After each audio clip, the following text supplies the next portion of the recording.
Friends, నమస్తే అండి. మనకి లివర్కి చాలా మంచిదైన ముల్లంగితో చట్నీ ఎలా ప్రిపేర్ చేయాలో ఈ వీడియోలో ఎక్స్ప్లెయిన్ చేస్తున్నానండి.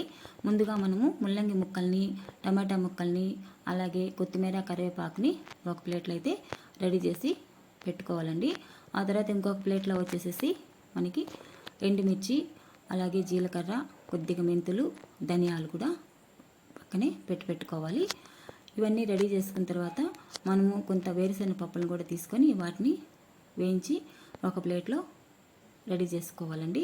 రెడీ చేసుకున్న తర్వాత మనం నెక్స్ట్ ఇలా రెడీ చేసేసుకున్న తర్వాత కడాయిని అయితే స్టవ్ పైన పెట్టి అందులో కొద్దిగా ఆయిల్ వేసుకొని ఆయిల్లో జీలకర్ర, నెక్స్ట్ మెంతులు, అలాగే ధనియాలు, ఆ తర్వాత ఎండుమిర్చి ఉన్నాయి కదండి, అవి ఇందులో యాడ్ చేసేసుకుంటాము. యాడ్ చేసేసుకొని వీటిని బాగా వేయించుకోవాలండి. ఇవి వేయించుకునేసేసి మనము మిక్సీ జార్లో వేసుకొని పక్కన పెట్టేసేసుకొని పొడిలాగా చేసి పెట్టేసేసుకుంటాము.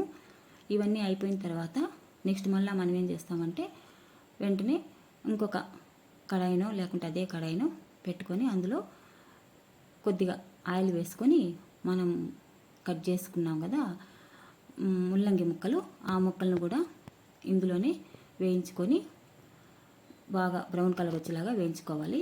వేయించుకున్న తర్వాత పక్కన పెట్టేసేసుకుంటాము. తర్వాత వీటినన్నీ ఈ మిక్సీ జార్లో వేసుకుంటూ వస్తాము. ఆ తర్వాత కొద్దిగా ఆయిల్ వేసుకొని టమోటాలు, ఆ తర్వాత కొత్తిమీర, అలాగే చింతపండు, ఇవన్నీ కూడా ఆయిల్లో వేసి బాగా దోరగా వేయించి పెట్టుకుంటామండి. వేయించుకొని ఇవన్నీ మిక్సీ జార్లోకి వేసేసుకుంటాము.